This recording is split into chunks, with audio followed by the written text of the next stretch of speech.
ஓம் சக்தி. சக்திகள் அனைவருக்கும் என்னுடைய அன்பான வணக்கம். சக்திகளே, அதே மாதிரிங்க எனக்கு தெரிஞ்ச ஒருத்தர் அம்மா பிரசாதத்தை கோபத்தில் தூக்கி வீசினாருங்க. அது எப்படின்னு கேளுங்க. அவர் மன்றத்தில் ஒரு முக்கியமான பொறுப்பாளர். மன்ற ஆண்டு விழாவை அப்போ நோட்டீஸில் அவரோட பேரை போடாமல் விட்டுட்டாங்க. அந்த கோபத்தில் ஆஹா, நான் அந்த மன்றத்துக்கு எப்படி பாடுபட்டிருப்பேன், எவ்வளவெல்லாம் செஞ்சுருக்கிறேன், என் பேரை போடாமல் விட்டுட்டாங்களே, நான் இனிமேல் மன்றத்துக்கு வரமாட்டேன், எதுலேயும் கலந்துக்க மாட்டேன் அப்படின்னு ஒதுங்கிக்கிட்டாருங்க. சரி, பொறுப்பில் இருந்தபடி ஒதுங்கியிருக்காரு, நம்ம அப்படி விடக்கூடாதுன்னு சொல்லி மன்ற தலைவர் என்ன பண்ணார், பிரசாதத்தை ஒரு சக்தி மூலியமாக கொடுத்து விட்ருக்காருங்க. பிரசாதத்தை கொண்டு போய் அவர் கொடுத்துட்டு வான்னு சொல்லி அவங்கள கொண்டு வந்து அந்த பிரசாதத்தை அவர் கையில் கொடுத்துருக்குறாங்க. எலும்பச்சம்பாலம், குங்குமம், விபூதி, பூ இதெல்லாம் கொடுத்துருக்குறாங்க. இவர் வாங்கினவர் கோபத்தில் அந்த பிரசாதத்தை வாங்கி தூக்கி வீசி எறிஞ்சிட்டாருங்க வீதியில்.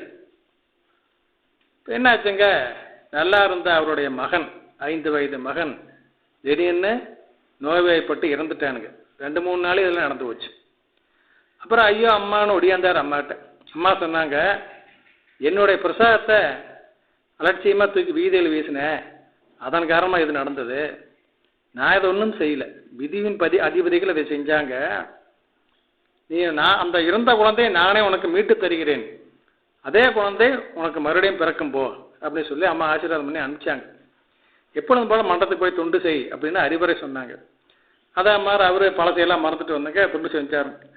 அடுத்த சில வருடங்களிலேயே ஆண் குழந்தை பிறந்தது. இறந்த குழந்தை தான் பிறந்திருக்குன்னு எப்படி கண்டுபிடிக்கிறது? இறந்த குழந்தைக்கு என்ன அங்க அடையாளங்கள் இருந்ததோ அவையெல்லாம் இப்பொழுது பிறந்திருக்கும் இந்த குழந்தைக்கும் அப்படியே இருந்தது. எப்படி பாருங்க அம்மா.